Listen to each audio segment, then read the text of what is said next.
crónica ocurre en semanas, meses y años, ¿ya? Recuerden que en general, después de los 3 días, ya puede empezar a ocurrir una inflamación crónica, después de las 72 horas, por toda la liberación de las células inflamatorias que vamos a ver ahora. La aguda, como dice su nombre, es de un inicio rápido, mientras la crónica es más lenta porque requiere la aparición de los linfocitos y macrófagos. Nuevamente les reitero, generalmente los linfocitos van a aparecer después de 3 días de inflamación de ahí en adelante. Por eso mismo, es que cuando nosotros tenemos un examen de sangre con linfocitosis, significa que ese paciente tiene una inflamación crónica. En cambio, si yo tengo un examen clínico con neutrofilia, que es aumento de neutrófilos, probablemente esa reacción sea una reacción aguda. ¿Ya? Es muy importante qué células están altas. Si yo tengo un examen y las células altas son estas, yo sé que es una inflamación aguda. Pero si yo tengo un paciente que se va a hospitalizar y ese paciente tiene linfocitosis, probablemente la causa de la hospitalización es crónica. Generalmente cuando hablamos de inflamaciones crónicas, vamos a tener proliferaciones de vasos sanguíneos y tejidos conectivos. Un ejemplo de eso es el hematoma, la inflamación. Cuando yo tengo un hematoma, no es solo una concentración de sangre y una pelota de sangre, sino que son vasos sanguíneos también que se están neoformando. Cuando yo tengo un trauma o un golpe, voy a tener proliferación de vasos sanguíneos o neoformación de vasos. Entonces, la inflamación crónica, como dijimos, es de duración prolongada y tiene 3 características principales. La primera es que cuando tengamos una inflamación crónica, vamos a tener una infiltración de células mononucleares. Por lo tanto, aquí vamos a tener infiltración de linfocitos y células plasmáticas junto con macrófagos. Y en una segunda etapa, vamos a tener destrucción. O sea, cuando ya llegan las células inflamatorias al foco infeccioso, por ejemplo, vamos a tener una destrucción de los patógenos o del tejido patológico que esté en esa zona. Y finalmente vamos a tener una reparación de la zona que va a implicar la proliferación de nuevos vasos y fibrosis de la zona. O sea, la inflamación crónica consta de 3 partes: infiltración, destrucción y reparación. Si alguna de estas partes no se produce, entonces la inflamación va a ser progresiva. Por ejemplo, si la inflamación no logra generar destrucción del patógeno y el patógeno sigue actuando, voy a tener mayor infiltración y por lo tanto voy a tener un síndrome de respuesta inflamatoria sistémica. Una piometra, que es un útero con pus. ¿Sí? Lógicamente, mi sistema inmune se va a ver colapsado porque no va a poder eliminar ese pus, va a quedar ahí. Entonces, si yo no saco ese útero con pus, lo que voy a tener es que vaya a tener cada vez mayor infiltración de células mononucleadas y voy a tener una reacción inflamatoria sistémica. Cuando hablamos de la inflamación crónica, la célula predominante es el macrófago. Recuerden que cuando hablamos de la inflamación aguda, siempre hablamos mucho del mastocito, ¿ya? Por lo tanto, acá va a ser predominantemente el macrófago. Ahora, en la aguda también está el neutrófilo, pero el predominante el mastocito muchas veces en reacciones sobre todo alérgicas.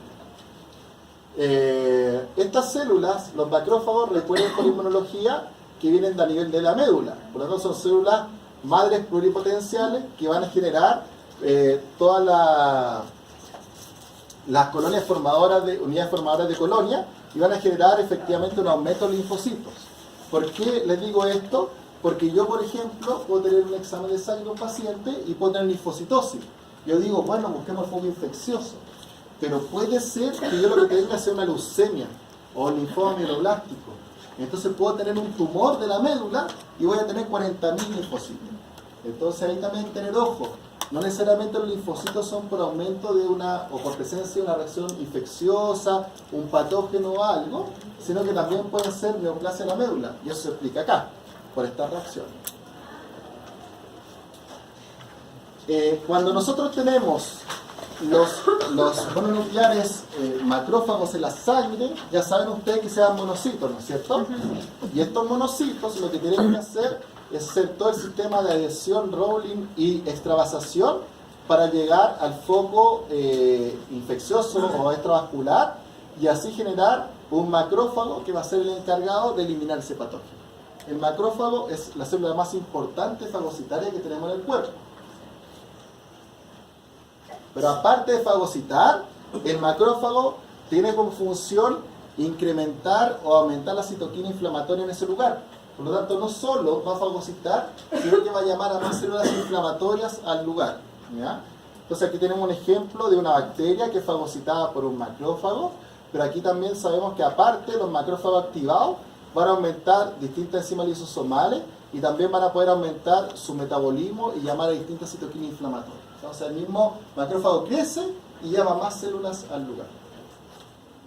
¿Y los neutrófilos también? Los neutrófilos también tienen efecto macrófago y la liberan con sus lisosomas, también destruyen ciertos patógenos, pero es mucho menor que el macrófago. El neutrófilo tiene más función para liberar citoquina inflamatoria, más que ser macrófago. Entonces, los macrófagos lo que van a hacer, van a liberar proteasa que van a ayudar a generar un tejido de granulación. Si usted lo piensa, cuando nosotros tenemos una inflamación crónica o una herida, hay un tejido de granulación que se forma. Para eso tiene que haber mayor fibrina. Y muchas veces el macrófago es el que va a estar encargado de ayudar a la formación de fibrina. No es el único, pero va a ayudar. Y posteriormente al macrófago tenemos la otra célula inflamatoria, que son los linfocitos B. Aquí ustedes ya lo manejaron para su prueba de inmuno. Por lo tanto, acuérdense de los linfocitos B.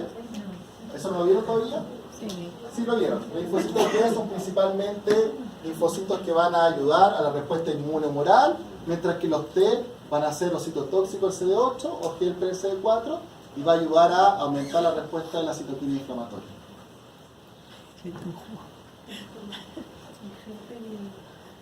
Las células plasmáticas o los plasmocitos son las células encargadas de la formación del anticuerpo. Por lo tanto, las células de memoria van a ser los plasmocitos. Y estas células son las encargadas también de realizar las reacciones de hipersensibilidad. La reacción antígeno-anticuerpos que vimos en la clase 2 o 3, no me acuerdo. Y por lo tanto, estas van a aparecer después de una segunda infección. Si tengo una primera infección y el paciente tiene una piometra, a lo mejor no van a aparecer los plasmocitos ahí. Pero si yo, por ejemplo, en esa piometra tengo Escherichia coli y anteriormente el paciente tuvo por infección urinaria por coli, a lo mejor sí va a tener plasmocitos de memoria. ¿Ya? Creo que fue un mal ejemplo. Un buen ejemplo. Un patógeno que nunca tuvo en su vida, no van a aparecer plasmocitos. Pero un patógeno que siempre ha tenido, como la coli, que siempre ha estado en la orina, que puede hacer infección urinaria, que la ha tenido por 10 veces, va a tener plasmocitos. Es un mejor ejemplo. Entonces, los macrófagos, a su vez, van a hacer un reclutamiento continuo, o sea, el macrófago va a llamar a más monocitos de la zona vascular, va a reclutar, extravasación, y va a haber una proliferación local de los macrófagos en el lugar a donde llegó, pero lo que tiene que ocurrir es que haya una inmovilización de los macrófagos. O sea, si el macrófago llegó ahí y se va al tiro y vuelve al torrente sanguíneo, o se elimina por el sistema linfático, vamos a tener una eliminación y una pérdida muy rápida de macrófagos, por lo tanto el sistema es ineficiente. Entonces lo que hay que hacer es que cuando lleguen los macrófagos a un lugar, mantenerlos ahí. Entonces los macrófagos tienen 3 fases que son de reclutamiento, de proliferación y movilización. Estas son fases de la inflamación crónica relacionada con los macrófagos. De un cuadro para que se aprendan de memoria cómo se llaman los macrófagos cuando están ubicados fuera de los vasos sanguíneos. ¿Ya? Me imagino que no hay que decirles que esto se va a preguntar en la prueba. Por lo tanto, cuando tenemos tejido conectivo se llaman histiocytos, en el hígado se llama célula de Kupffer y en el pulmón macrófago. ¿Ya? Y en el hueso se llaman osteoclastos. Esto es una pregunta fácil de prueba. La inflamación crónica, el macrófago lo que va a generar es una destrucción, una de las características de la inflamación crónica es la destrucción del tejido. Por eso es que muchas veces con inflamaciones crónicas nos quedan las cicatrices, los queloides, los daños de la enfermedad degenerativa articular, que es el EDA, la artrosis, todo eso es porque hubo una inflamación crónica. Por ejemplo, cuando tenemos inestabilidad lumbosacra, ustedes no han visto medicina, cuando tenemos, por ejemplo, en los cachorros que tienen problemas de articulación de la cadera que no se forma bien, el roce constante es una inflamación crónica.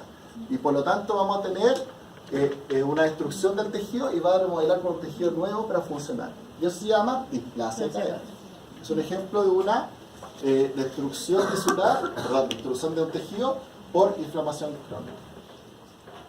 ¿Y eso se puede revertir? El EDA no. Todo lo que sea crónico no se va a repetir, no se va a ¿Revertir? revertir siempre que haya generado una cicatriz con un tejido diferente. Por eso no hay solución. Que es lo que hablamos de la metaplasia, todo eso, la metaplasia condroide no va a mejorar. ¿Ya? Ahora, la inflamación crónica puede revertir siempre que no haya generado un daño tisular, por ejemplo, con un tejido. Entonces, lo que preguntaba su compañera se responde acá: la evolución de la inflamación, puede haber curación total, puede haber cicatrización o puede haber propagación. Irreversible, irreversible, reversible. Curación total, cuando el tejido no se modificó su morfología y por lo tanto puede sanar. La cicatriz depende. Depende de cómo cicatrizó. Por primera, segunda o tercera intención. Eso usted lo sabe. No. No importa, la vamos a ver. Así que no se preocupen. Lo van a saber. No entra en la prueba como la última vez. Profe, ¿la propagación sería irreversible? ¿Ah? Estas dos de abajo son irreversibles. Propagación y cicatrización. Sobre la cicatrización, usted dice que es irreversible, pero hay gente o animales que no se de la piel. Ah, ya, pero hablemos ya. Hablemos de cicatrización. Cicatrización, ¿a qué nos referimos con irreversible? Que el tejido nunca va a ser el mismo. Eso es irreversible. No es que el paciente esté enfermo, o sea, yo tengo cicatrices y no tengo nada. Pero se refiere a que el tejido no es el mismo. Eso nos referimos con cicatrización. Usted tiene razón en que queríamos hablar acá primaria, secundaria, tercera. Sí, pero aquí se ve la parte más, entre comillas, molecular. Por eso. Entonces, la curación total es que la resolución de la inflamación vamos a tener finalmente condiciones de la circulación normal, o sea, no va a haber un trombo, no va a haber una fibrosis del sebo sanguíneo, y vamos a tener, por ejemplo, si tenemos un exudado, va a haber reabsorción. ¿Exudado como cuánto? Cualquier tipo de inflamación. Golpes producen exudado, por si acaso. Si eso baja y vuelve a su lugar, entonces va a estar normal. Tumores o un cáncer. Un cáncer es una inflamación crónica, ¿no es cierto? Está aumentando la masa. Si usted tuvo la suerte que era, por ejemplo, un linfoma y con la quimio anduvo bien, bueno, va a tener una curación total con circulación normal, disminución del edema del exudado, va a ser normal. Un tumor de una masa, le hizo quimio, bajó. Todo eso es curación total. O sea, un cáncer también se puede curar, o un tumor, por si acaso. No todos los tumores son irreversibles. ¿Y el mioma? El mioma, el de la mujer, el mioma uterino, Sí. el mioma no es reversible, porque el mioma por algo tienen que operar el útero, y siempre quedan ahí. Esa es mi experiencia en oncología femenina, pero no, los miomas no se eliminan nunca, quedan ahí siempre. Por eso la indicación del oncólogo es operar los miomas. ¿Ustedes saben algo distinto? No. Si hubiera un embarazo, en el parto sale el mioma también, no hay que operar. Uy, qué bueno, eso lo tenía idea. ¿En serio? Ya, muy bien. Obvio que es el... No, sí le creo. Sí le creo. Ya, ahí tiene un dato, pues, ¿ves? Un dato Muy freak. bien. Ahí no hay su compañero. O sea, tiene que tener guapo si quieres que salga el mismo. Gratis. Sí, lo que es gratis. Si no, se saca el útero. Cicatrización y fibrosis. Como les decía, si hay un tejido que se destruyó, lógicamente ese tejido se va a regenerar. Pero la pregunta es ¿cómo se regenera? Esa es la gran pregunta. Si yo por ejemplo, esto lo vamos a ver en el segundo práctico, si hago un corte lineal y ese corte lo suturo, probablemente no quede cicatriz, si es que se unió por primera intención. Pero si yo tengo un corte redondo, no un corte, una erosión redonda, abierta, va a formar una costra, y después esa costra va a cerrar de adentro hacia afuera, y ahí va a quedar un tejido anómalo. Entonces ahí vamos a tener una regeneración que no es con el mismo tejido, ¿ya? Y son los queloides, por ejemplo, ese tipo de lesiones. Como secuela puede generar... Ah, ya. Si por ejemplo, esto tengo un ejemplo, acá está, me acordaba bien de la clase. Entonces, si yo tengo una cicatrización y tengo una laceración, puedo tener esto. El ejemplo de arriba a la izquierda es un ejemplo clásico de lo que se conoce como la estenosis esofágica. Si yo tengo un perro que comió un hueso y ese hueso hizo una cicatriz en el tejido del esófago, lo que va a hacer es que ese tejido va a ser un tejido cicatricial y por lo tanto genera una estenosis que es un orificio mucho más pequeño. Entonces acá lo que está dando este ejemplo es, acá tenemos una radiografía contrastada, esto es un contraste y acá se acumula mucho contenido. Esto es porque en esta zona y en esta zona hay una estenosis porque este paciente se comió un hueso. Entonces acumula contenido porque no pasa bien el contenido líquido hacia atrás. ¿Ya? ¿Ah? Aquí hay que operarlo y sacar este hueso, pero el problema es que ese esófago siempre va a quedar con una estenosis. Entonces siempre tiene que comer más líquido ese paciente que normal. Acá tenemos un ejemplo de un paciente que quedó una cicatriz. No tengo que decirle que lógicamente un paciente que se rompió con el vidrio, se hirió y quedó una cicatriz en cara. Fácil, cicatrices de piel. Acá vemos un ejemplo de un paciente con una úlcera. La úlcera es una pérdida de la capa córnea del ojo y que formó una cicatriz, generó un tejido cicatricial al medio y por lo tanto este ojo no se rompió. Pero esto es inviable. Ese paciente no ve por esa córnea, por ese orificio de la córnea. Acá lo que se ve rojo son los vasos sanguíneos que van a la zona de la úlcera para cicatrizar. ¿Ya? Son ejemplos de cicatrización. Pacientes que la laceración pasó, la reacción inflamatoria pasó, pero que quedó una cicatriz permanente y por lo tanto no se curaron. Vamos a ver un ejemplo. Por ejemplo, un paciente canino mestizo hembra de 10 años. Este paciente consultó por baja de peso progresivo y caída de pelaje. ¿Ya? Perfecto, caída de pelaje. La anamnesis remota es que hace meses estaba más decaído, bajando de peso y llevaba más de un año con pérdida de pelaje. Y la anamnesis actual es que en el último tiempo ha estado tomando más agua y orinando. ¿Ya? Por lo tanto, este paciente, si hubiéramos estado haciendo clínica, hubiéramos dicho, bueno, toma más agua y orina, por lo tanto tiene 3 prediagnósticos: diabetes, falla renal, una enfermedad endocrina que se llama Cushing. Bueno, este paciente tenía una enfermedad endocrina que se llama Cushing, que genera un tejido que se llama carcinosis cutis. La carcinosis cutis es una metaplasia en que el calcio se deposita a nivel de piel y por lo tanto tienen este aspecto, como una costra gigante blanca, y esto es clásico de la enfermedad que se llama enfermedad de Cushing o hipercortisolismo. Ustedes cuando sean más adelante, cuando vean pacientes así, tienen que sospechar de que este paciente lo más probable es que sea Cushing, sobre todo porque toma más agua y orina más.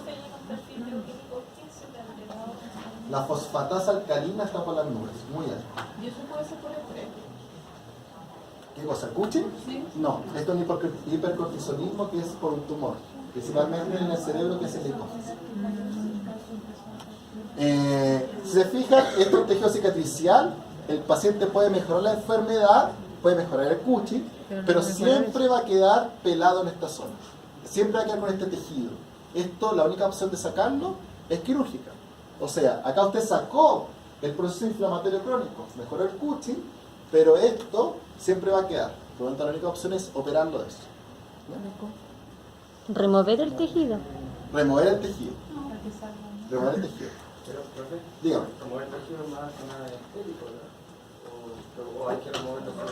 Estético, tiene razón. Estético. ¿Un rasgo? Esto no le va a molestar no le va a nunca en quedar la vida, secuela. a menos que lo que puede ocurrir es que cuando esto está en el abdomen, como se arrastran, tiende a romperse y tienden a hacer infecciones crónicas.